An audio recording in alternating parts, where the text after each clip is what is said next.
Shalom, Christian, sois béni.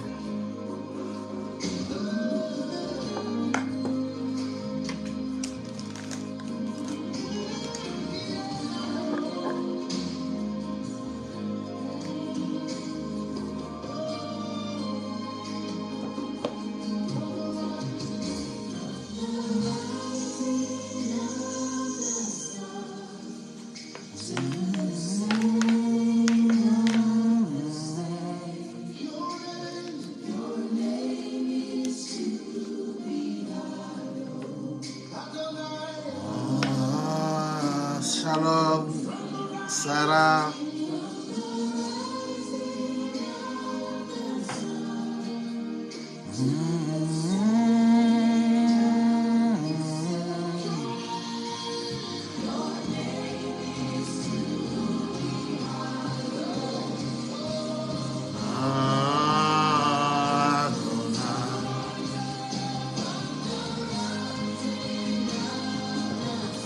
Shalom Marie, sois béni, servant de Dieu.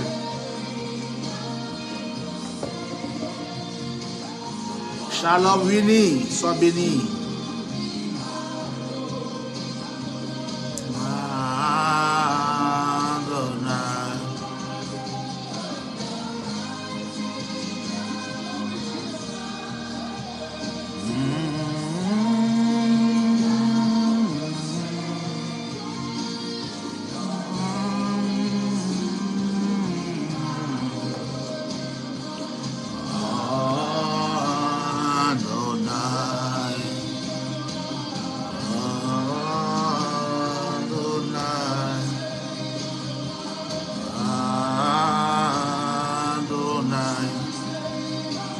Shalom Roselyne.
Dès que tu es connecté, prends la peine de partager. Dès que tu es connecté, prends la peine de partager, prends la peine de partager, prends la peine de partager, prends la peine de partager. Prends la peine de faire du bien à quelqu'un.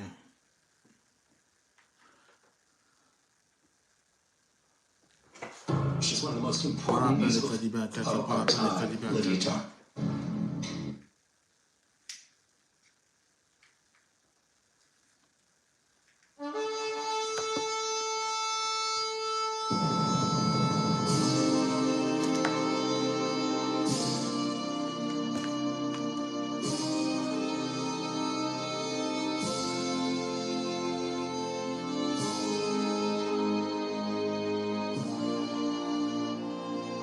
Nous allons enseigner aujourd'hui.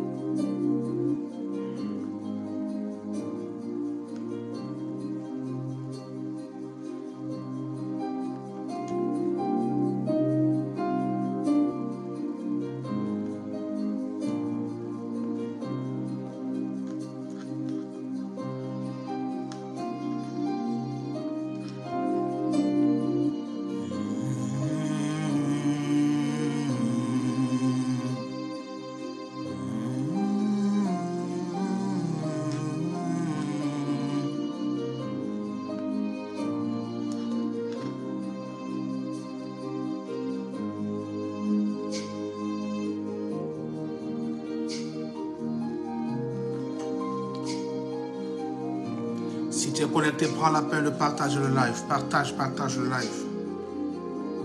Partage partout. Partage.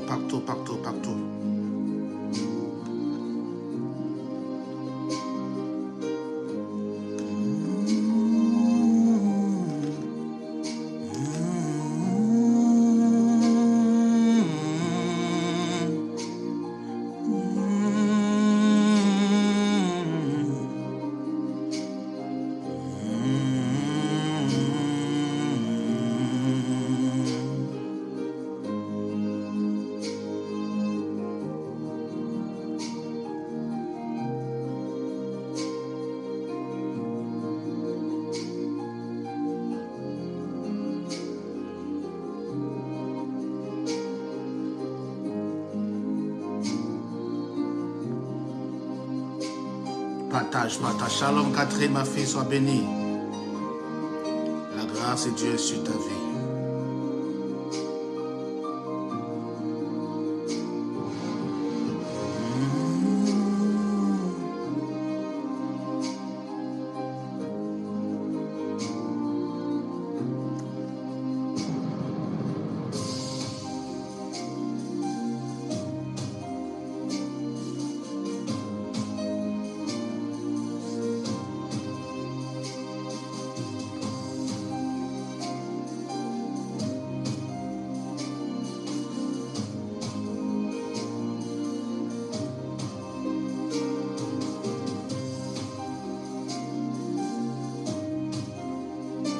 Partage. Fais comme moi.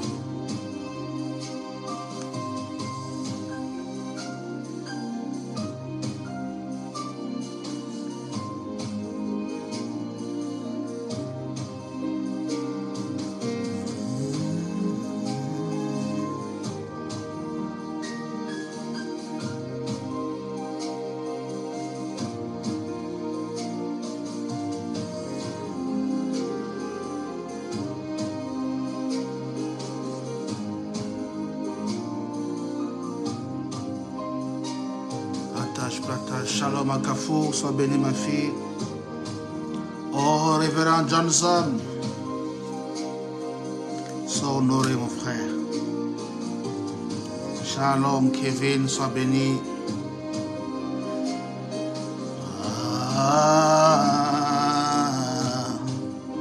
Que la grâce de Dieu se pose sur la vie de quelqu'un ce soir. Que la puissance de Dieu déborde la vie de quelqu'un ce soir. Partout où tu es béni de toutes sortes de bénédictions de Dieu. Shalom Patricia. Tu es béni de toutes sortes de bénédictions de Dieu.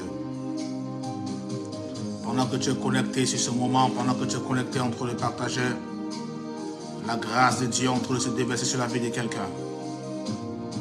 Pendant que tu es connecté, l'Esprit de l'Éternel est en train d'agir. Prends la peine de partager ce live. Partage ce live. Donne à quelqu'un de bénéficier de la grâce de Dieu qui prévoit actuellement en ces lieux. La distance n'est pas une barrière. Partout tu es.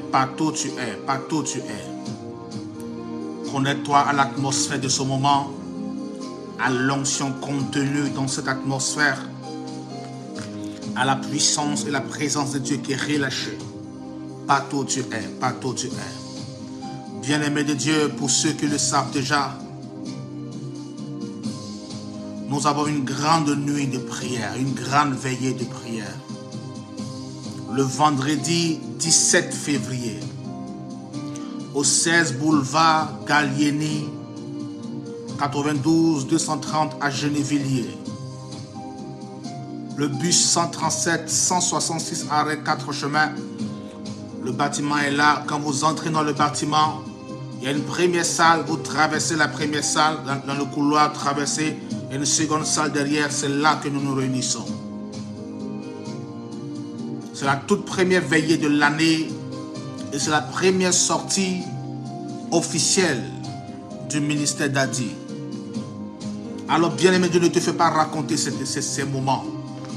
Ne te fais pas... Tu as dormi. Dormir, c'est bien. Dormir, c'est bon. Ça nous permet de reposer notre âme. C'est bon. Mais la Bible déclare, veillez et priez. L'heure arrive, et cette heure est déjà arrivée, où Dieu cherche des hommes et des femmes qui peuvent braver le froid, le sommeil, le canapé et venir à la prière. C'est une nuit pas comme les autres. C'est une nuit assez particulière. C'est la première veille de 2023. Souvenez-vous de ceci, que toutes les premières choses sont à l'Éternel. Les premières choses appartiennent à Dieu. Et nous voulons dédier cette année à l'Éternel. Toi qui es malade, toi qui traverses des situations difficiles, toi qui es frappé par toutes sortes de malédictions, toi qui as soif de la puissance de Dieu, toi qui as besoin d'une orientation prophétique sur ta vie, le vendredi 17 février, je ne serai pas seul, il y aura des hommes de Dieu invités qui viendront aussi par le canal nous bénir. Mais ce jour-là, ce sera une nuit historique, une nuit extraordinaire. S'il te plaît, s'il te plaît, s'il te plaît, s'il te plaît. Je sais que tu as prévu dans ton cœur de ne pas venir. Mais s'il te plaît, oublie-moi. Je n'en vaux pas la peine.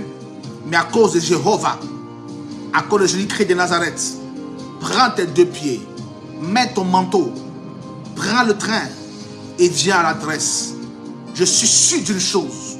Tu ne sortiras pas de ce lieu tel que tu es entré. Je peux t'assurer que tu entreras bien sapé. Je peux te garantir que tu ressortiras de là transformé par la puissance de l'Éternel.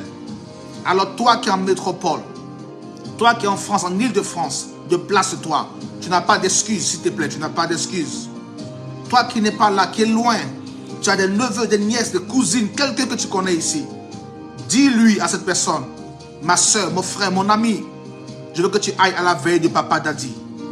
Invitez les malades, s'il vous plaît. Le Seigneur a décidé de relâcher une grande onction cette nuit-là. Une grande grâce va descendre sur nous. Les malades seront guéris. Ce n'est pas moi, c'est Jésus qui me l'a dit. Des miracles vont se produire, ce n'est pas moi, c'est Jésus qui me l'a dit. Il y aura des signes et des prodiges, ce n'est pas moi, c'est Jésus qui me l'a dit.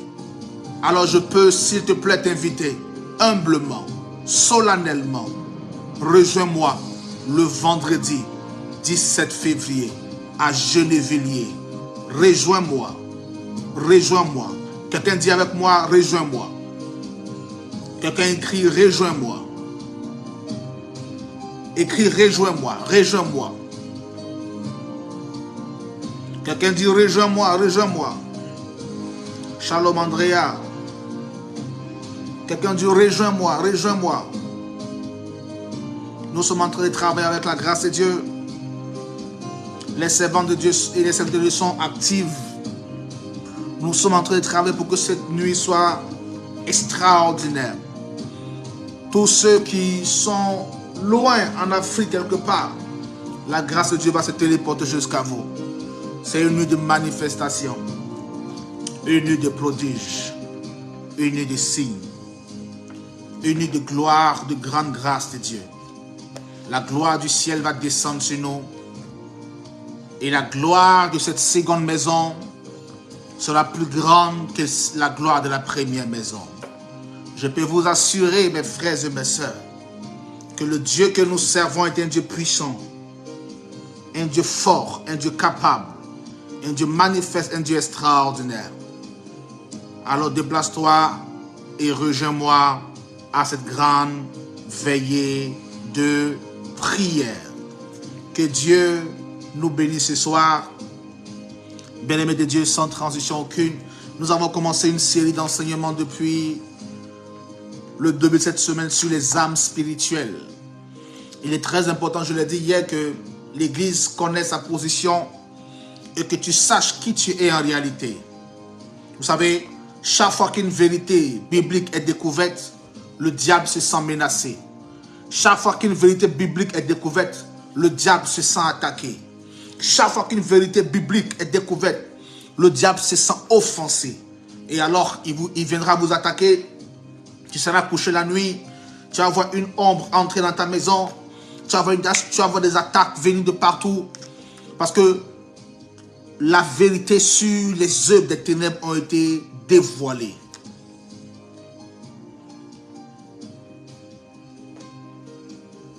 Amen. Et le Seigneur ne veut pas laisser ses enfants comme ça. Dieu nous a pas amenés sur la terre pour nous livrer en pâture à l'ennemi, pour nous vendre comme des esclaves et qu'on peut tuer, qu'on peut détruire n'importe comment. Jésus nous a mis sur la terre et il sait que la terre est soumise à la puissance du malin. Ce matin, j'étais en train de parler avec une femme qui m'a appelé pour la prière de guérison.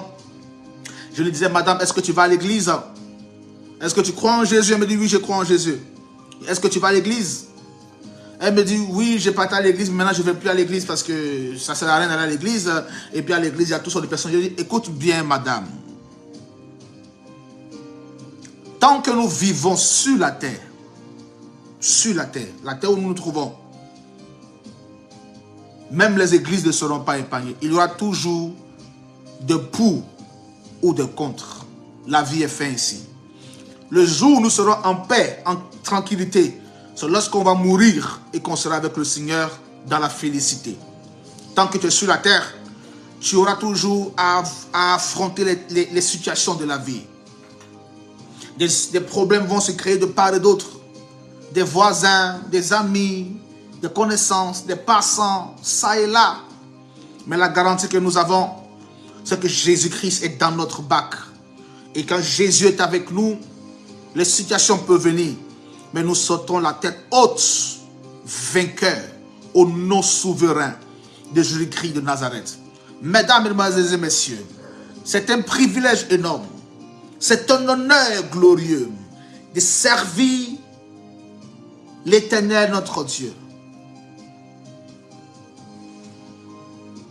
Alors, nous sommes des chrétiens, hein? Nous sommes dans ce monde et vous devez savoir que ce monde où nous nous trouvons est un monde qui est en perpétuelle guerre. C'est la proie des sorciers sur le terrain de chasse de l'ennemi. Et alors, qu'est-ce que Dieu fait? Dieu sait que tu es venu sur la terre pour vivre 100 ans, 80 ans, 90 ans, 92 ans, 98 ans, 200 ans. Qu'est-ce qu'il fait? Il nous donne les armes pour nous protéger. Avant, nos parents ne connaissaient pas Jésus. Ils partaient chercher la protection chez les gars des affaires, chez les ngangas, chez les marabouts, chez les sorciers. On leur donnait des bagues, on leur donnait des amulettes. Je me rappelle, il y avait un monsieur qui était venu à l'église, qui m'avait même offert une montre à l'époque. Et il était allé pour la protection. On lui a donné il avait sa propre chaîne en or.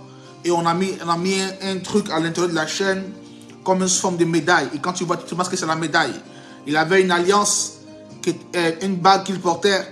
Et tout ça, c'était la protection qu'on lui avait donnée pour se protéger. Parce qu'il disait qu'il y avait trop de mauvais œil contre leur famille. Et il était protégé. Et le jour, quand il est arrivé devant moi, c'est même pas lui qui me l'a dit. J'ai débusqué ça par la prophétie. J'ai dit, messieurs, il y a quelque chose sur vous qui vous sert de protection qu'on vous a donné. C'est un Africain qui vous l'a donné. Vous avez fait des choses avec lui. Il dit oui. Qu'il était allé faire des choses, je crois que c'était au Bénin quelque part, pour la protection de sa famille. On lui a remis des amulettes, des manchettes de ci, de ça. Je lui ai dit, mais depuis lors, est-ce que la famille a été protégée? Est-ce que tout ce que vous avez demandé, vous l'avez reçu? Est-ce que ce que vous avez demandé pour votre famille, ça a été possible? Il m'a dit, ouais, non, souvent ça va, souvent ça va pas, souvent si. J'ai dit, ok, vous enlevez ça, et je vais prendre, je vais le jeter. Il dit, oh. Il dit, soit c'est ça, soit c'est ma prière que je donne, ou soit je ne prie pas pour vous. Il a enlevé son alliance, il a enlevé sa chaîne, il a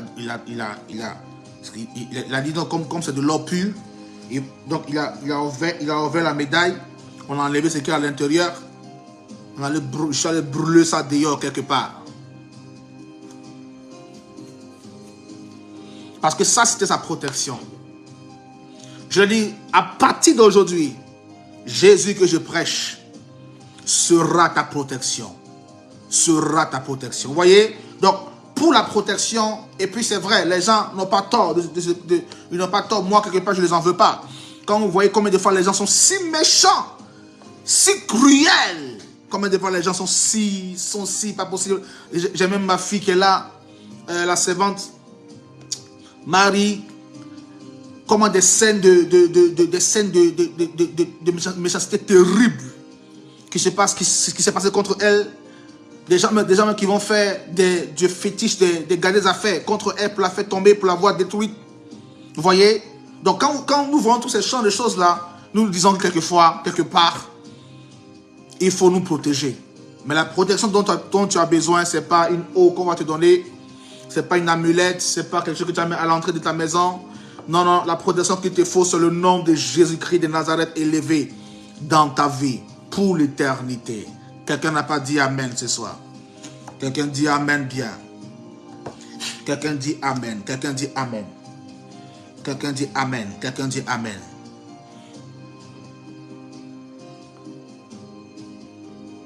Quelqu'un dit Amen.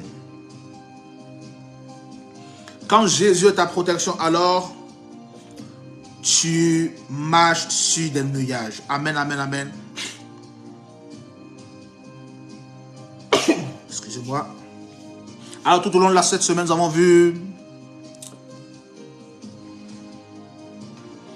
vu les âmes spirituelles. Et j'ai cité cela pêle-mêle hier.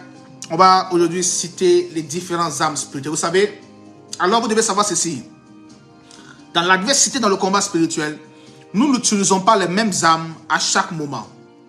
Il y a des âmes conventionnelles et il y a des âmes qui sont non conventionnelles. Il y a des âmes que nous utilisons, que vous connaissez, qu'on va citer tout à l'heure. Mais il y a d'autres âmes que nous ne connaissons pas, mais que Dieu peut utiliser pour la circonstance. Ça veut dire que à chaque système de guerre, Dieu change sa stratégie. À chaque défi dans lequel ta vie se trouve, Dieu change de stratégie. À chaque situation que tu traverses, Dieu change sa stratégie. Aujourd'hui, quelqu'un peut passer par un moment trouble de sa vie et Dieu, pour sa délivrance, peut utiliser telle chose pour sa délivrance. Et tu verras que lorsque une autre personne traversera la même situation, ce ne sera pas la même application de méthode ou de système qui changera sa vie. C'est une autre manière. Donc, Dieu travaille de plusieurs manières et Dieu a plusieurs âmes qu'il utilise pour la délivrance de ses enfants. Pour la délivrance de ses enfants. Amen. Et je vais vous citer ce soir les âmes conventionnelles, les âmes que vous devez forcément avoir dans votre vie. On a parlé des âmes offensives et des âmes défensives. Amen. Il y a des âmes qui vous servent de protection. Les âmes défensives, les âmes qui vous servent de protection. Nous avons le bouclier de la foi. Le bouclier de la foi. Le bouclier de la foi est une âme défensive. C'est une âme de protection. Amen. La première âme que j'aimerais partager avec quelqu'un ce soir, c'est le bouclier de la foi. Donc vous voyez qu'on a employé l'expression bouclier, le mot bouclier, et on a ajouté de la foi. Parce qu'à l'origine, le bouclier sert à protéger le soldat contre les flèches et contre les attaques de l'ennemi. Donc avec le bouclier, nous nous protégeons contre les coups, le coup bas et contre tout ce qui peut venir contre nous en face, à gauche, à droite, devant, derrière. Donc le bouclier nous sert de protection. Quand nous sommes sur le champ de bataille, il nous faut la protection. Vous savez, un jour, mon père spirituel m'a appelé et c'était à l'époque où il y avait tellement de morts. Les gens, il y avait dans le pays du Cameroun, à cette époque-là, les pasteurs mouraient en cascade. C'était terrible. Cette année, le Cameroun avait perdu des milliers, des centaines de morts. C'était terrible. Et mon père spirituel m'avait appelé et il me disait, tu vois, que même quand le diable lance son hameçon, quand la mort décide de frapper, la mort frappe même les prophètes, même les oints de Dieu. Et aussi tombent et aussi meurent. Pourquoi? Parce que les oints de Dieu ne savent pas activer la protection au-dessus de leur vie. Nous avons Jésus. Et Jésus est une protection pour nous. Mais il faut savoir activer la protection en Jésus que nous avons. Et cette protection en Jésus, c'est le bouclier de la foi. C'est quoi la foi? Je ne viendrai pas expliquer c'est quoi la foi parce que vous connaissez tous la définition de la foi. Je dirais pour ma part que la foi, c'est l'expression d'un chrétien vainqueur. La croix, c'est l'expression d'un chrétien vainqueur. La foi, c'est l'expression d'un chrétien vainqueur. Ça veut dire que Le chrétien qui a compris que lui, il ne sera jamais en bas, mais sera toujours en haut, malgré les circonstances de la vie.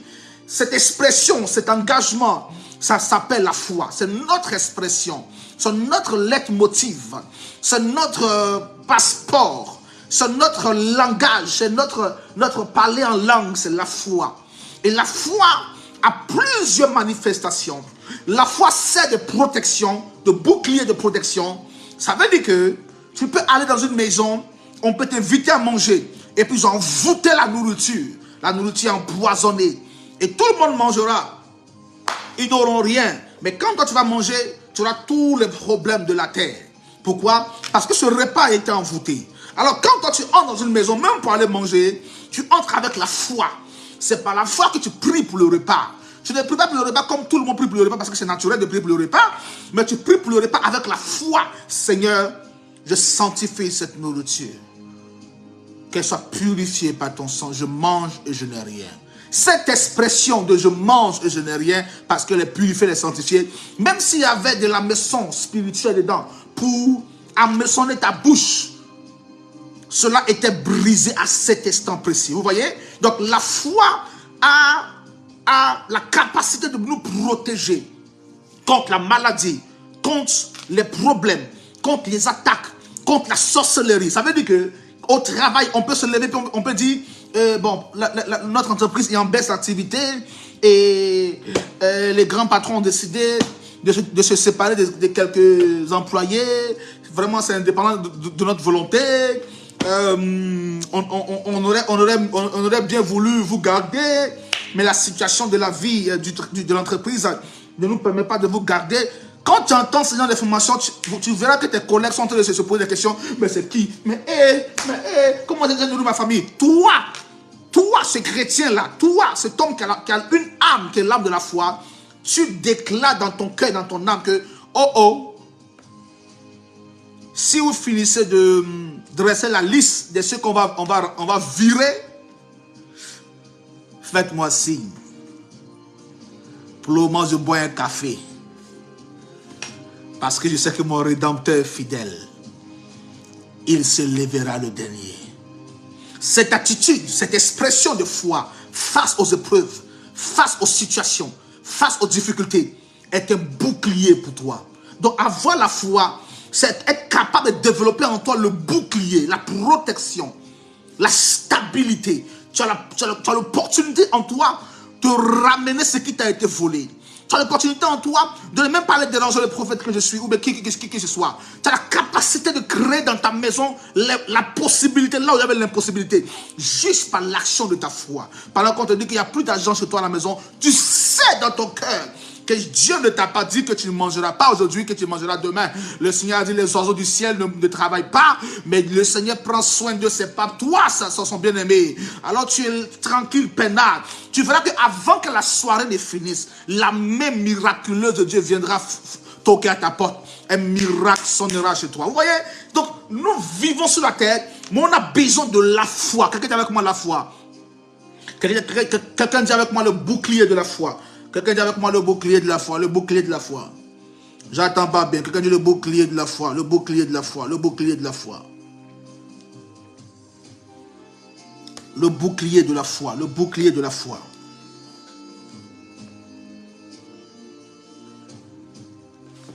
Vous voyez? Donc, la foi, c'est non seulement une âme spirituelle, c'est une âme de protection. Aujourd'hui, tu n'as plus besoin d'aller chercher la protection ailleurs. Et cette foi, cette expression de vainqueur, cette expression de vainqueur, confesse au plus profond de ton cœur que sur toi, la gloire de l'Éternel va se lever. Est-ce que vous savez combien de personnes qui nous maudissent matin, midi et soir? Est-ce que vous savez combien de personnes qui jurent par tous les dieux que nous allons tomber, échouer, mourir? Est-ce que vous savez combien ce sont ces personnes-là qui s'attellent, qui font tout leur possible pour que tu puisses échouer? Non seulement ils ne se limitent pas qu'à parler, mais ils vont jusqu'à poser des actes pour se rassurer dans leur âme que tu vas échouer. Écoute-moi. Si tu n'as pas la foi, tu ne peux pas vaincre de telles personnes. Si tu n'as pas la foi, tu ne peux pas traverser de telles épreuves. Il y a des épreuves quand ça arrive dans la vie, quand le mauvais jour frappe à ta porte. Si tu n'as pas la foi, tu vas céder, tu vas tomber. Beaucoup sont des chrétiens qui ont fui, des hommes de Dieu qui ont abandonné. Beaucoup sont ceux-là qui ont capitulé. Beaucoup sont ceux-là qui ont laissé la foi. La Bible déclare dans les derniers temps, la foi de plusieurs se refroidiront. Et Jésus-Christ pose la question à Pierre. Il dit, Pierre, quand je reviendrai, trouverai-je encore la foi sur la terre? Jésus-Christ, avant de mourir, pose cette question à Pierre. Il dit, Pierre, mon bien-aimé, quand je reviendrai sur la terre, trouverai-je encore la foi sur cette terre? Et Pierre était face à Jésus-Christ. Pierre ne savait pas quoi répondre. Parce que la question que Jésus-Christ posait, c'est une question qui allait se produire sur des 0 ans jusqu'à plus de 2 milliards d'années. Ça veut dire que Jésus-Christ avait une question qui se projetait dans l'avenir. Jésus-Christ était en l'an 0, hein, mais il vivait en 2023. Aïe. My God. Jésus-Christ était en l'an 0, hein, mais il vivait en 2023. Il avait de l'avance sur sa génération, de l'avance sur la vie, de l'avance sur les hommes. Et Pierre ne savait pas quoi répondre. Parce que Pierre ne voyait pas dans l'avenir sur 2000 ans. Mais Jésus voyait que quand les temps vont arriver, les temps difficiles viendront, la foi de plusieurs se refroidiront. Certains vont laisser la main de Dieu. La Bible va plus loin. La Bible dit, certains auront tellement la démangeaison d'entendre des choses qui font du bien à leur âme, qu'ils se fabriqueront de faux prophètes juste pour leur dire que de bonnes choses. La Bible dit que tellement la foi va diminuer et que les gens ne sauront plus quoi faire, ils vont préférer entendre ce qu'ils veulent qu'on leur dise, jusqu'au point de se fabriquer un genre de prophètes qui viendront leur annoncer que des bonnes choses pour eux. Vous voyez? Donc la foi a tellement disparu jusqu'au point où nous nous sommes fabriqués des prophètes. Nous nous sommes fabriqués des hommes de Dieu, des femmes de Dieu. Aujourd'hui, nous marchons par complaisance, nous marchons parce qu'il dit des bonnes choses sur moi. Le jour où tu te trompes, tu lui dis la vérité. Ma soeur, ce que tu fais, c'est pas bien. C'est là que tu verras qu'en réalité, ce n'est pas ta soeur en Christ. Tu verras, elle va te bloquer, net. Amen. Donc, la première arme qu'il nous faut, c'est la foi. Bien-aimé, avec la foi, tu peux éteindre tous les feux du malin. Avec la foi, tu peux accomplir l'impossible. Avec la foi, tu peux réaliser l'impensable. Avec la foi, tu peux accomplir l'impossible. Avec la foi, tu peux réaliser l'impensable. Dieu est le Dieu des destinées. Dieu est le Dieu des destinées. Ne regarde pas quelqu'un aujourd'hui qui n'est rien, qui est zéro, qui est à terre, et puis tu vas résumer sa vie par rapport à son présent. Dieu est le Dieu des destinées. Aussi longtemps que la foi se trouve dans son cœur, la foi est capable non seulement de le protéger contre des choses et de l'élever à une dimension exagérée. Bien-aimé, il te faut la foi. Dans ta maison, la foi. Dans la vie des enfants, il te faut la foi. Tu cherches du travail, mets la foi en action. Tu attends une promotion, mets la foi en action. Tu veux une guérison, mets ta foi en action. Je ne parle pas de la foi circonstancielle. C'est-à-dire que parce que je prêche et que le message te touche, tu sens que tu as la foi, Et puis quand tu sors dehors, quand tu ouvres la porte, quand le vent de l'hiver te froisse le visage, ta foi vient de disparaître. Non, je ne parle pas de la foi des circonstances, je parle de la foi, l'expression, cette expression de victoire, cette expression de vainqueur que nous avons. Je ne sais pas si quelqu'un a la foi ce soir. Quelqu'un dit avec moi, j'ai la foi. Quelqu'un dit avec moi, j'ai la foi. Quelqu'un dit avec moi, j'ai la foi. Quelqu'un dit avec moi, j'ai la foi. Quelqu'un dit avec moi, j'ai la foi. Quelqu'un dit avec moi, j'ai la foi. Dis avec moi, j'ai la foi, j'ai la foi, j'ai la foi, j'ai la foi. J'ai la foi, j'ai la foi, j'ai la foi, j'ai la foi. Dis avec moi, j'ai la foi, j'ai la foi, j'ai la foi. Oh mon Dieu, regardez.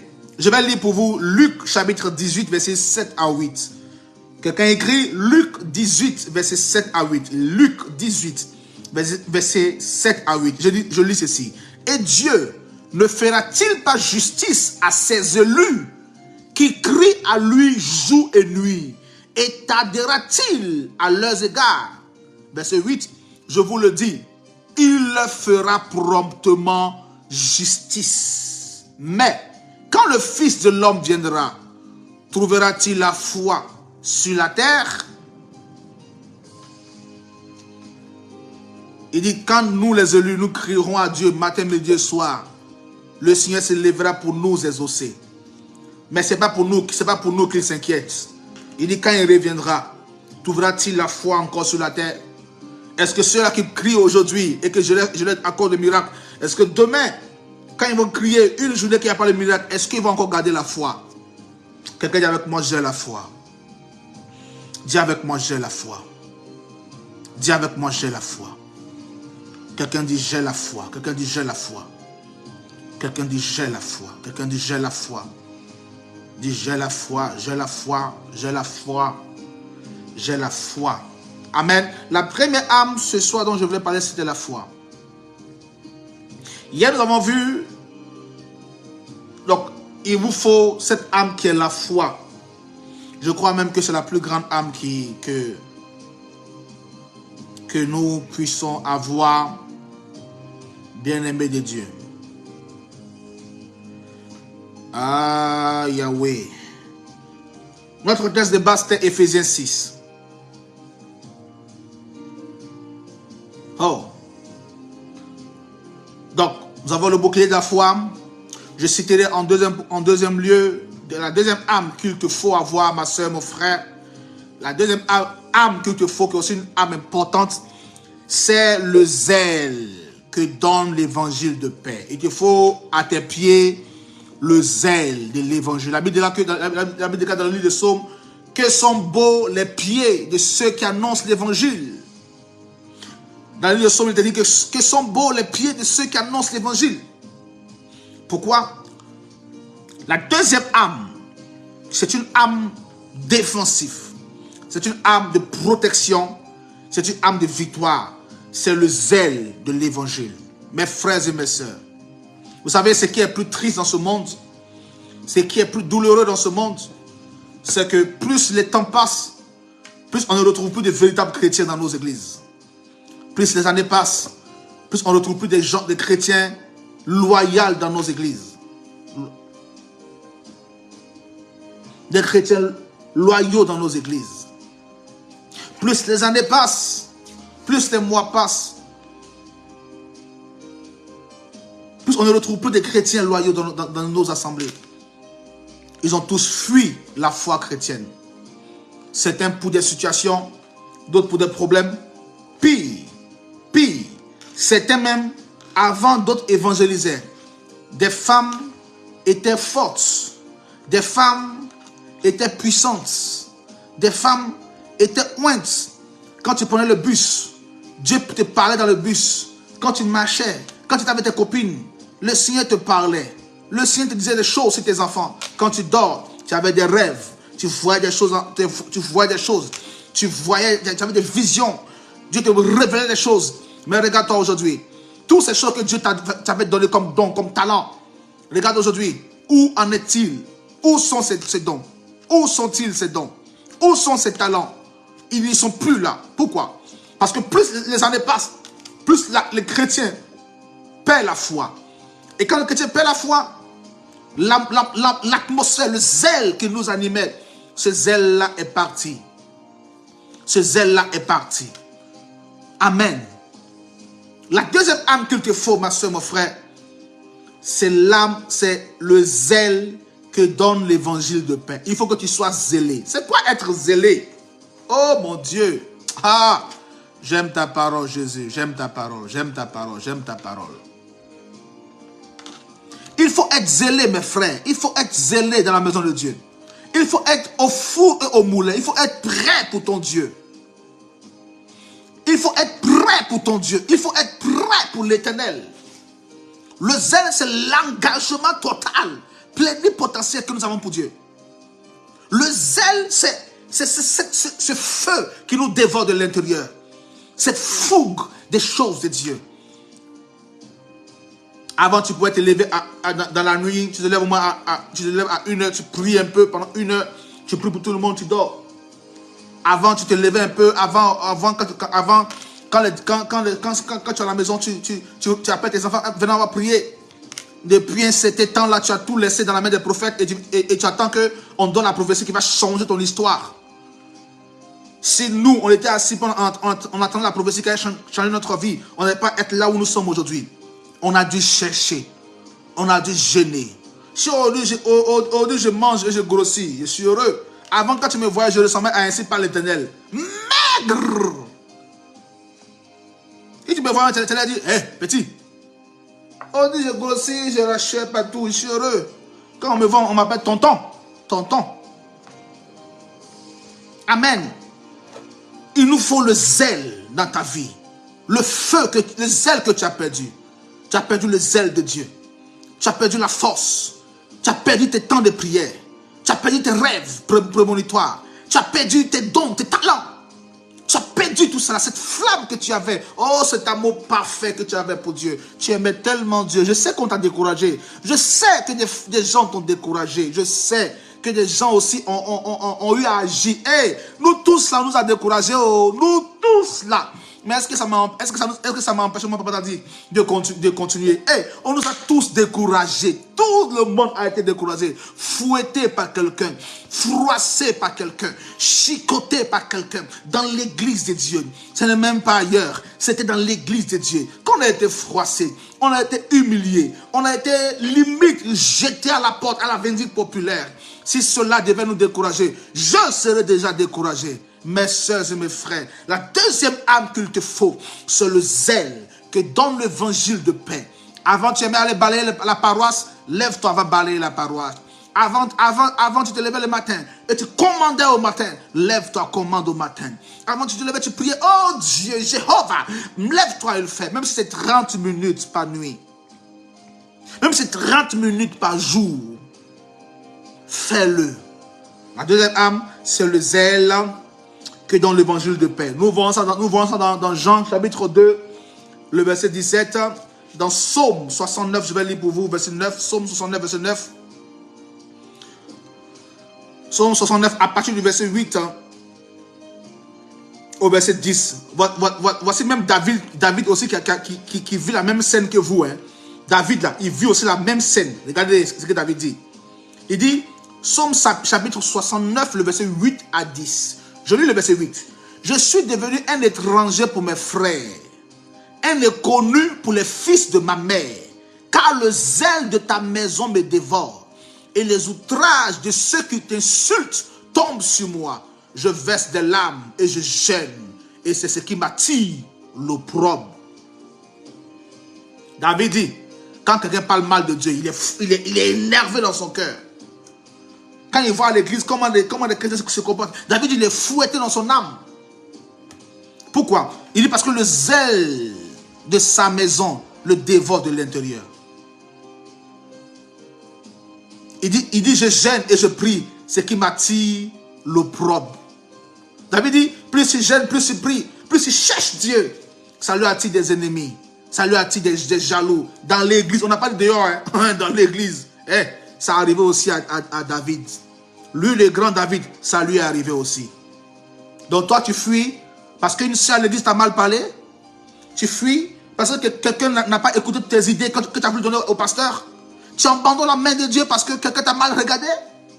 David aussi est passé par là. Je suis passé par là. Nous sommes tous passés par là. Mais que le zèle ne te quitte pas. Écoute-moi. Ce n'est pas un homme qui est mort pour toi à la croix de Golgotha. C'est Jésus qui a donné sa vie pour toi. Ce n'est pas un homme qui allait payer le prix pour toi. C'est Jésus qui allait payer le prix pour toi. Alors ne te laisse plus mourir parce que tu vois. Ne te laisse plus mourir par les paroles injurieuses, méchantes des personnes qui habitent nos assemblées. Ne te laisse plus intimider par les personnes qui détruisent la maison de Dieu. Ne te laisse plus détruire de l'intérieur, mais que le zèle de Dieu continue à grandir dans ton cœur. Quelqu'un dit avec moi, Seigneur, que le zèle de ta maison me dévore. Dis avec moi que le zèle de ta maison me dévore. que le zèle de ta maison me dévore. Ce n'est pas quelqu'un qui va me décourager.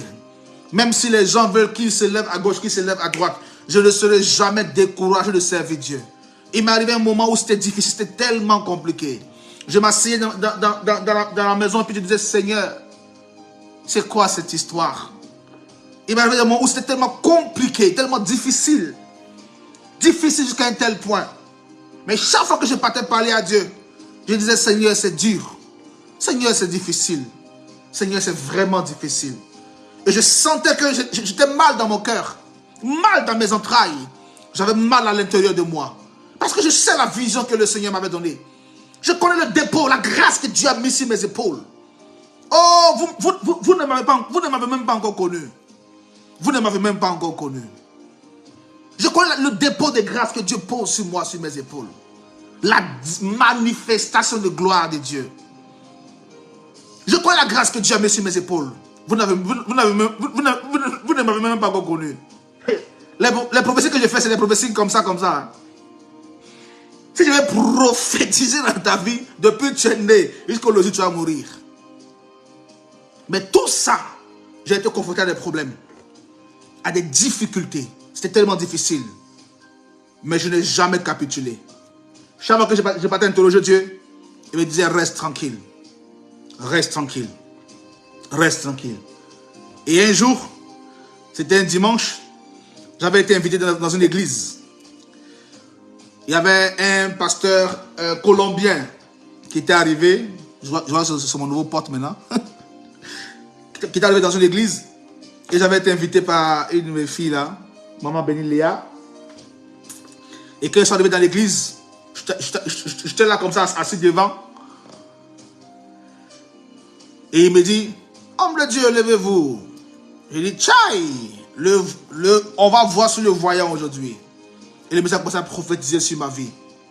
Prophétiser sur ma vie. Il me dit, voici ce que tu vis, ça. Voici ce que tu traverses, ça et ça. Et voici ce que dit Dieu pour toi. Laisse tout ça derrière toi. Une nouvelle gloire est en train de venir. Voici les portes qui vont s'ouvrir. Et jusqu'à aujourd'hui, la dernière fois que je parlais avec ma fille là, et il m'a dit, tout ce que l'homme de Dieu a dit là, c'est ce qui est en train de se produire. J'ai dit, oui ma fille, ce qui a commencé va s'aggraver. Voyez? Donc pendant que je pensais que le zèle dans mon cœur était mort, Dieu est venu me répondre. Écoute-moi. Aujourd'hui, je bénis le nom du Seigneur pour la grande grâce que Dieu me fait. Pour des personnes merveilleuses et formidables que Dieu m'a données. Pour les servantes Marie. Pour toutes ces personnes que le Seigneur m'a données. Catherine. Toutes ces personnes que le Seigneur m'a données. Aujourd'hui, qui sont une bénédiction pour moi. Pour le ministère d'Adi. Bien-aimé de Dieu. Que rien ne vienne entacher ton zèle pour Dieu. Que rien ne vienne entacher ton zèle pour Dieu. Que rien ne vienne entacher ton zèle pour Dieu. Ni les difficultés, ni les problèmes ne te feront reculer. Reste accroché au pied de l'Éternel. La deuxième âme, c'est le zèle. Ne laisse pas tes rêves mourir. Ne laisse pas ton don mourir. Ce n'est pas à cause parce qu'on t'a insulté que Dieu ne va plus te parler la nuit quand tu dors. Non. Il va te parler. Parce qu'il a besoin de ta tête pour sauver des gens qui vont mourir. Ceux qui t'ont critiqué là, ils ont fini de parler plus seulement chez eux. Hein? Alors que Dieu a besoin de ta tête, de ton cœur, de ton amour, de tes prières pour sauver des gens. Donc laissez-les partir s'il vous plaît. Et tourne la page parce que Jésus-Christ a besoin de toi. Quelqu'un n'a pas dit Amen bien ce soir.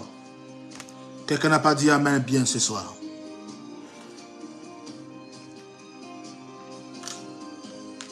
Alors je vais aller rapidement maintenant. Nous avons la troisième âme. Je peux citer la troisième âme.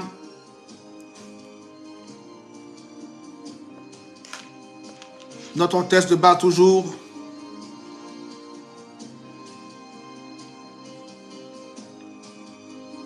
Regardez même dans Galates. Galates chapitre 5. Hein. Galates chapitre 5 verset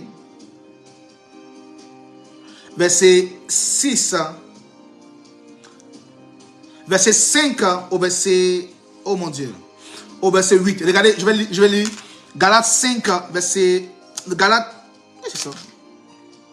5 verset 5 à 8. Nous, c'est de la foi et par l'esprit que nous attendons la justice espérée. Verset 6, en effet, en Jésus-Christ, ce qui a de l'importance, ce n'est ni la circoncision, ni l'incirconcision, mais seulement la foi qui agit à travers l'amour. Verset 7, vous couriez bien. Qui vous a arrêté pour vous empêcher d'obéir à la vérité? Verset 8, cette influence ne vient pas de celui qui vous appelle. Voyez, Galates dit ceci que rien n'a d'importance pour nous, c'est la foi. On courait bien avant, on avait ce zèle en nous. Qu'est-ce qui nous a arrêtés? Qu'est-ce qui s'est passé pour que tout ça puisse mourir en toi? Il dit, cette influence ne vient pas de moi. Ça veut dire que si ça ne vient pas de Dieu, c'est que c'est une influence démoniaque. Je prie que le ciel te délivre de toute influence démoniaque. Je dis que le ciel te délivre. Je dis que le ciel te délivre de toute influence démoniaque. Que le ciel te délivre de toute influence démoniaque. Je vais rapidement terminer. Nous avons la troisième âme, comme je pourrais le citer ainsi. La troisième âme, il dit, prenez aussi le casque du salut. Le casque du salut. Le casque, c'est une protection au niveau de la tête. Vous connaissez tous le casque. Quand tu fais un accident en moto, à vélo, et que tu fais des retournées acrobatiques, ce qui te sauve d'une fracture, double fracture crânienne et d'une mort certaine sur le casque. Et il dit, prenez le casque du salut. C'est quoi le salut? L'évangile du salut, c'est cet évangile-là qui nous amène à la repentance. De la repentance, et il nous fait prendre conscience que nous étions impurs hier, Christ nous a rendus purs, et Christ nous a mis dans sa lumière, afin que nous aussi, nous puissions à notre tour produire des fruits dignes de l'esprit. Ça veut dire que Dieu nous dit de mettre au-dessus de ta tête, ça veut dire au-dessus de toi, de ta tête, ce qui doit te conduire aujourd'hui là, ce qui doit prendre le contrôle de ta vie, ce qui doit être le leitmotiv de ta vie aujourd'hui, ma soeur, mon frère, ce n'est pas le manger, le boire, ce n'est pas la prophétie, c'est le salut. Le salut, c'est la vie éternelle en Jésus-Christ de Nazareth. Le salut, c'est le changement de vie. Le salut, c'est manifester Christ dans notre vie afin que nous soyons propres, aptes à gagner le royaume. Ne l'oubliez pas, nous sommes de passage sur la terre. Et le temps est proche. Certains parlent de la fin du monde, d'autres parlent de l'avènement. J'entends de plus en plus de messages où on parle des expériences surnaturelles, où certains parlent de l'avènement, d'autres parlent d'être ravis en esprit, d'autres parlent d'enlèvement. Ça veut dire que quand vous entendez dans une saison où tout le monde parle des choses en rapport avec le ciel, où on parle d'enlèvement, on parle d'être ravi en esprit, on parle d'une atmosphère surnaturelle. Ça veut dire que quelqu'un vit des expériences surnaturelles. Quand vous entendez ce genre de paroles dans la vie de plusieurs personnes, ça signifie que le Seigneur est à la porte et la fin du monde est presque arrivée. Le Seigneur est à la porte pour chercher son église. Alors quand Dieu va revenir, est-ce qu'il trouvera des chrétiens qui doivent aller en enfer? Ça nous servira à quoi, mes frères et mes soeurs, d'avoir prêché toute notre vie, servi Dieu toute notre vie, et à la fin de notre vie, on va en enfer? Ça nous aura servi à quoi? À cause d'une seule seconde de plaisir, nous gâchons toute une destinée. Quand nous marchons avec Dieu, marchons proprement, dignement, afin de gagner la vie éternelle. Qu'au-dessus de ta vie, que ce en quoi tu crois, ce soit le salut. Que tu ne quittes pas des yeux le salut. Que tu ne quittes pas des yeux le salut. Qu'on te prêche tout ce qu'on veut te prêcher. Mais il ne faut jamais oublier que Jésus-Christ revient bientôt. Il ne faut pas l'oublier, s'il te plaît. La Bible dit dans le livre des Ecclésiastes, jeune homme, réjouis-toi. Profite des joies de la vie. Mange ce que tu veux manger. Mais n'oublie pas que nous serons tous convoqués au dernier jugement. Est-ce que tu seras prêt si demain tu mourrais? Est-ce que tu seras prêt à rendre compte à Dieu? Si c'est soi-même Dieu devait enlever ton souffle de vie, est-ce que tu es prêt là où tu es? Ne perdons pas de fil le salut. Ne perdons pas de... Quelqu'un dit avec moi, ne perds pas de fil le salut, s'il te plaît. C'est vrai, les prophéties sont bonnes. Oh, je vois. Non, c'est bon. C'est Dieu nous donne les dons pour manifester les dons, pour démontrer son pouvoir, afin que Satan recule. C'est bon. Mais n'oublions pas, ne perdons pas de fil le salut. Tout ce que nous faisons sur la terre, c'est pour gagner le royaume des cieux. C'est pour gagner le ciel. Quelqu'un dit avec moi, je veux gagner le ciel. Quelqu'un dit avec moi, je veux gagner le ciel.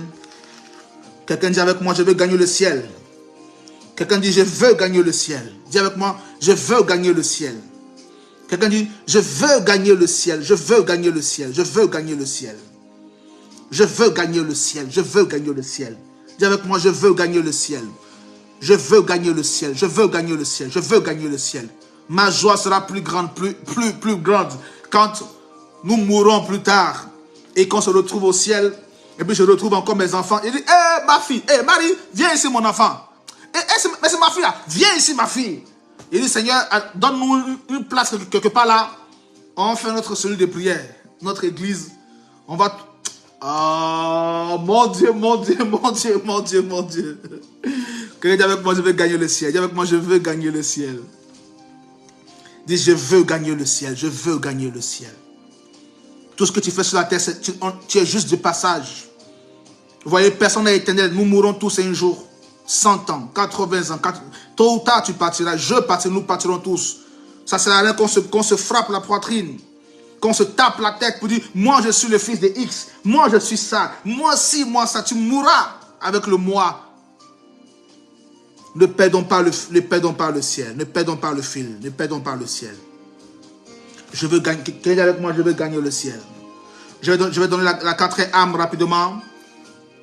La quatrième âme rapidement. Je veux gagner le ciel. Dis avec moi, je veux gagner le ciel. Je veux gagner le ciel. Je veux gagner le ciel. Je veux gagner le ciel. Je veux gagner le ciel. Je veux gagner le ciel. Oh mon Dieu, mon Dieu, mon Dieu, mon Dieu, mon Dieu. Je veux gagner le ciel, le ciel, le ciel, le ciel. Alors, nous avons la quatrième âme que je vais citer aussi rapidement. La Bible dit, et l'épée de l'esprit qui est la parole de Dieu.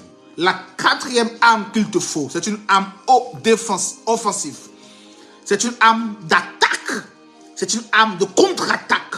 C'est une âme de pouvoir. Ça s'appelle l'épée de l'esprit. Et il précise qui est la parole de Dieu. C'est quoi l'épée de l'esprit? L'épée de l'esprit, c'est cette sensibilité de l'esprit. Cette capacité que tu as facilement d'avoir accès aux choses du royaume. Ça veut dire que pendant que tu es là où tu es, dans ta chambre, dans ta maison, le Seigneur à tout moment peut te visiter d'une manière extraordinaire. Je connais un homme dans la Bible qui cherchait des ânesses.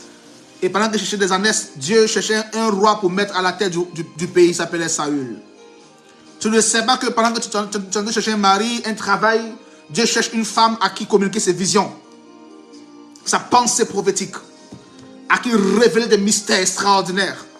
Pendant que tu penses que tu es en train de chercher un travail, tu veux voir l'homme de Dieu parce que tu as un problème de santé. Et Dieu, pendant que tu cherches la santé, Dieu cherche en toi une femme de vision, une femme, une prophétesse, une femme de l'esprit. Donc la quatrième âme dont nous avons besoin, c'est cette âme, l'âme de l'esprit. Il est temps que nous marchions comme des hommes de l'esprit. C'est quoi les hommes de l'esprit? Les hommes de l'esprit sont une race de personnes qui ont compris qu'ils ne vivent plus pour eux. Ça veut dire que ce que tu vois, ça, ce corps, c'est une enveloppe terrestre parce que je vis sur la terre et un esprit a besoin d'un corps pour exister sur la terre. Mais derrière cette enveloppe terrestre se cache une divinité, une puissance représentée dans une humanité. La Bible dit, en Jésus-Christ habitait corporellement toute la plénitude de Dieu. Ça veut dire que dans le corps maigrissant de Jésus-Christ, dans le corps que tu as vu de Jésus-Christ là, tout le pouvoir de Dieu s'est résumé dans ce petit corps là. C'est ça. Marcher par l'esprit, être un homme de l'esprit. C'est prendre conscience que c'est plus toi qui vis. Ce que je vois, c'est pas toi. Ce que je vois, c'est pas toi. Tu es une femme de l'esprit. En toi habite le pouvoir de Jéhovah.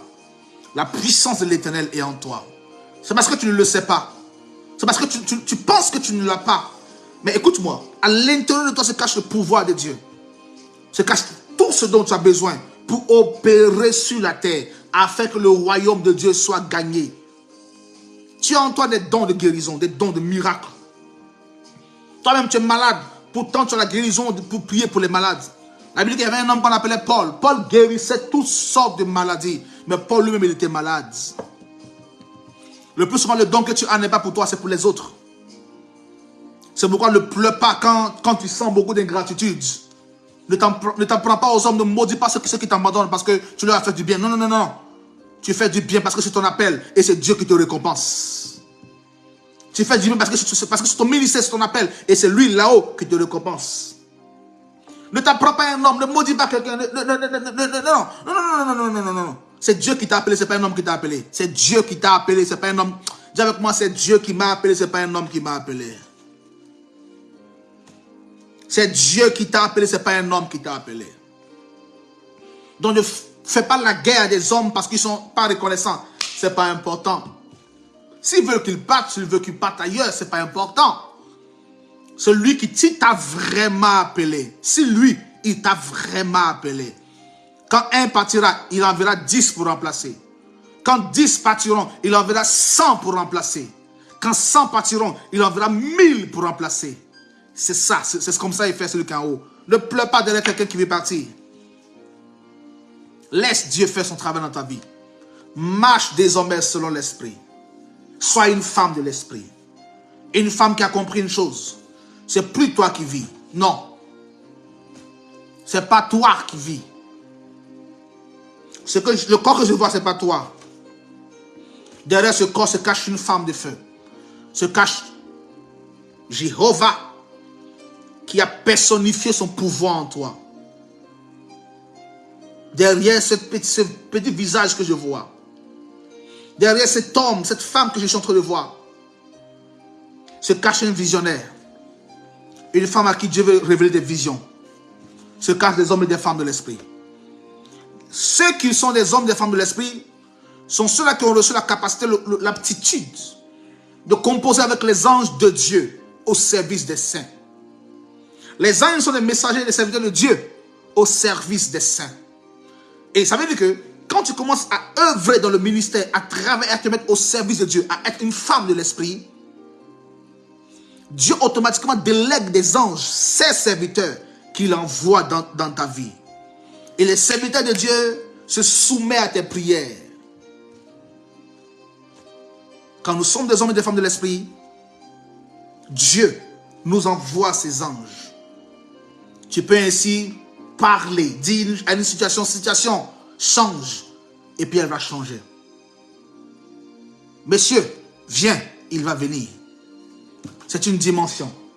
Si tu n'as pas compris qui tu es, si tu ne sais pas qui tu es, que tu penses que tu es encore cette jeune dame, cette jeune sœur en Christ qui est convertie, qui doit toujours entrer, à qui on doit apprendre à lire la Bible, à lire un verset sur 3.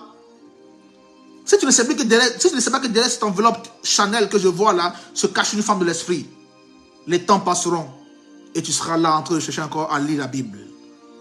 Alors qu'il y a plus que la Bible. Il veut te communiquer sa pensée. L'Esprit de l'Éternel veut te parler. L'Esprit de l'Éternel veut te parler.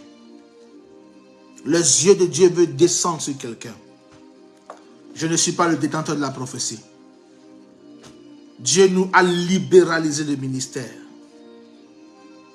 Mes frères et mes sœurs, la quatrième âme qu'il te faut l'âme de l'esprit.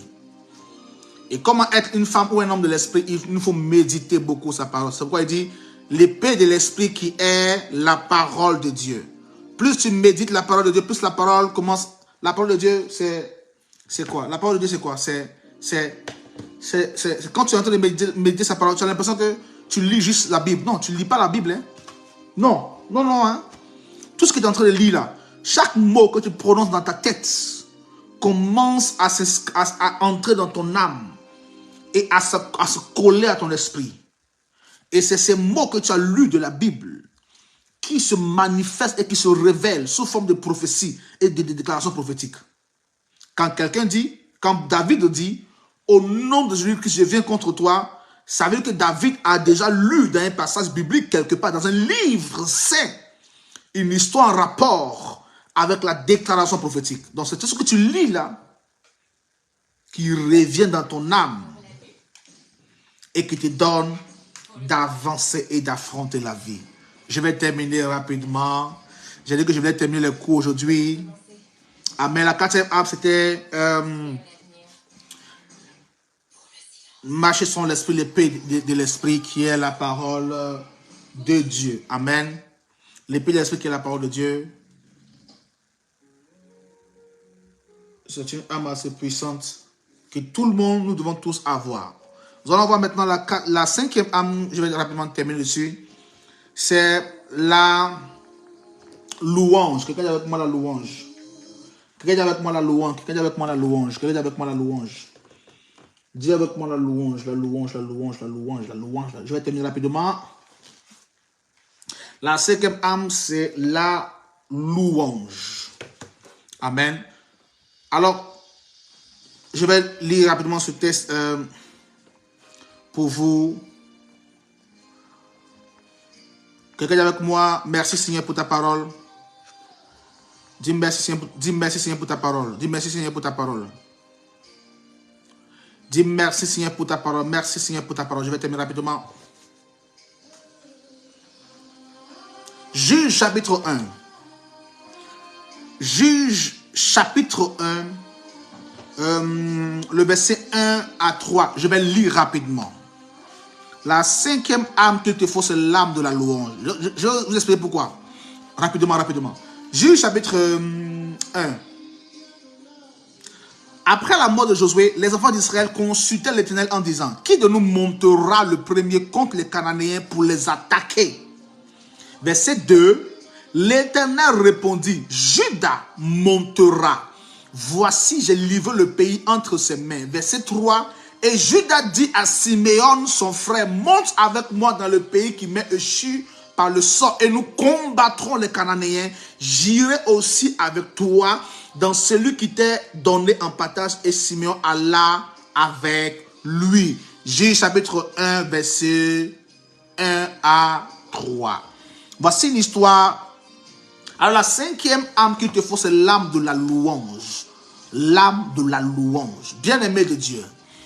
La Bible dit ici que lorsque Moïse est mort, Josué est mort, et il n'y avait plus de prophètes pour conduire Israël, et ils sont allés voir la tribu par laquelle on consulte Dieu.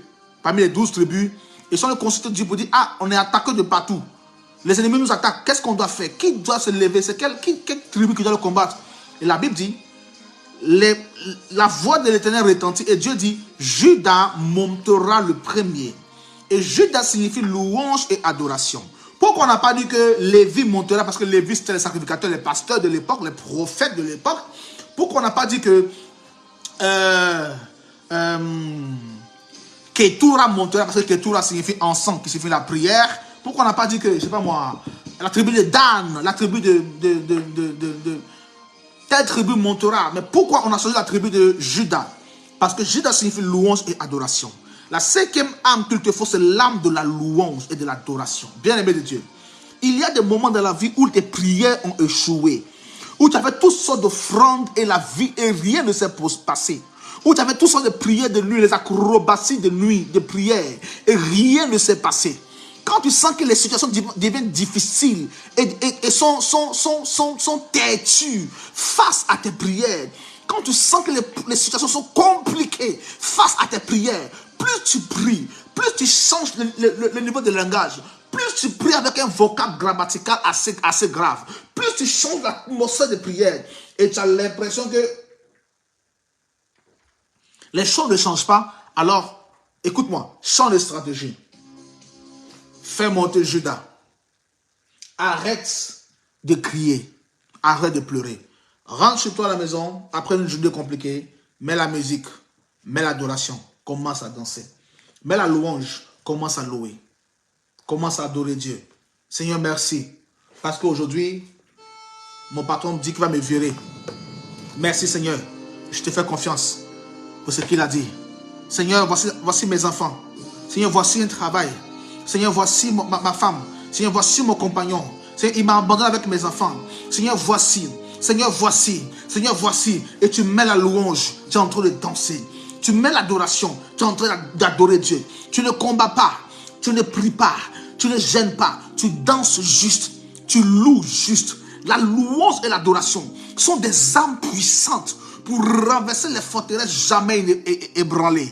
La louange et l'adoration sont des forces et des puissances majeures pour ébranler toutes les forteresses. Permettez que je vous explique une chose, une vérité scientifique, bien-aimé de Dieu. Vous savez, la plus petite particule existentielle dans l'univers de la physique, ce n'est pas l'atome. La plus petite particule existentielle, ce n'est pas l'atome. C'est le son. La plus petite particule qui existe, ce n'est pas l'atome. Non. Longtemps, les scientifiques nous ont fait croire que la plus petite particule existante dans l'univers, c'était l'atome. Ce n'est pas l'atome. C'est le son. Le son. Avant que l'atome ne soit constitué, avant que les ions, les cations ne se rencontrent et que ça forme l'atome, il y avait le son qui existait. Le haki. Le haki. On appelle ça le haki en hébreu. Le son originel. Le son originel. Le haki. Et ça existait avant la composition des ions, des cations et des ions pour former l'atome. Ça existait avant ça. C'était le son originel.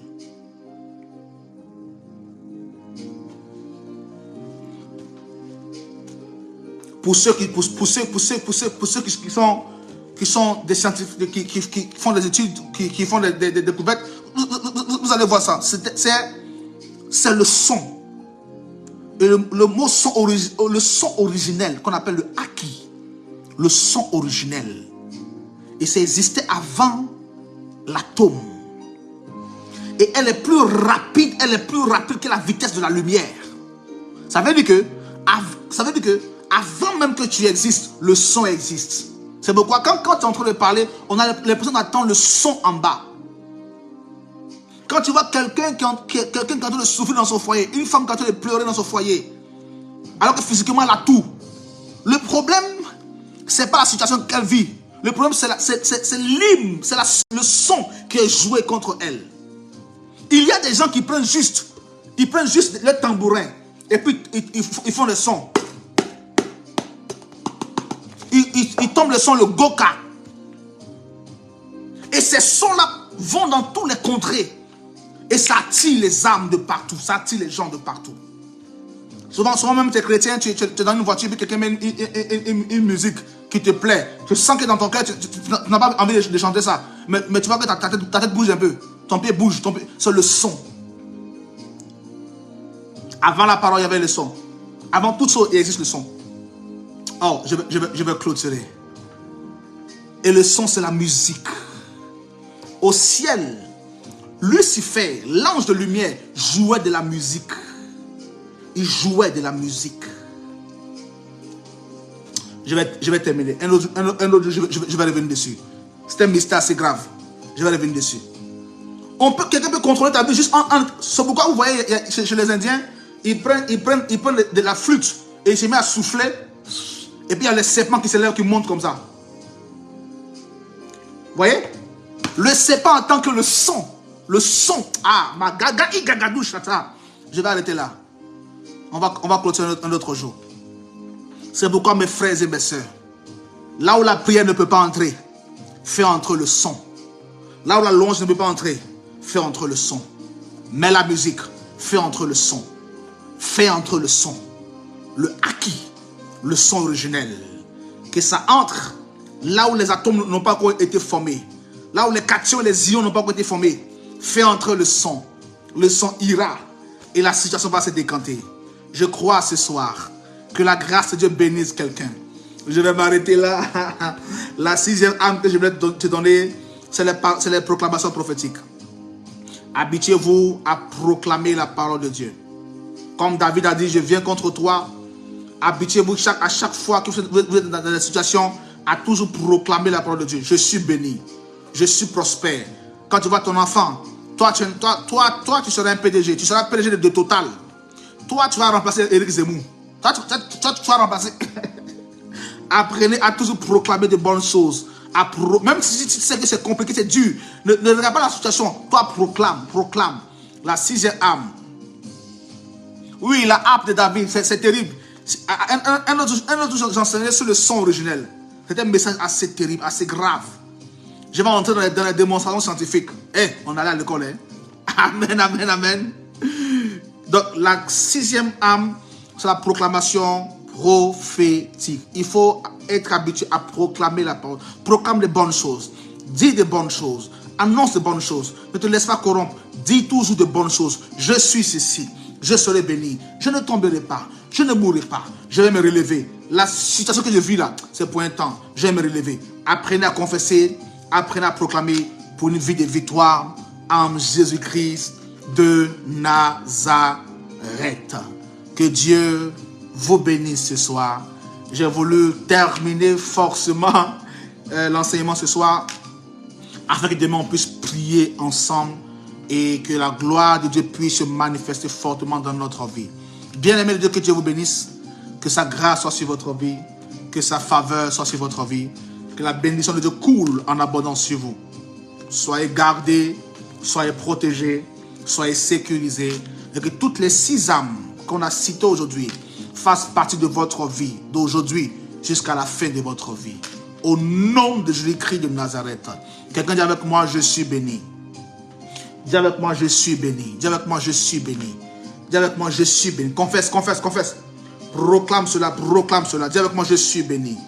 Dis avec moi, j'enfante des triplés. Dis avec moi, je suis prospère. Je monte mon entreprise et mon entreprise réussit. Je monte mes activités et ça réussit. Je suis guéri. Je suis en bonne santé. Je suis heureux. Je suis heureuse. Je suis béni. Oh, je suis meilleur que j'ai été. Confesse cela. Proclame cela sur ta vie. Et je crois ce soir que Dieu te fera un assez grand bien.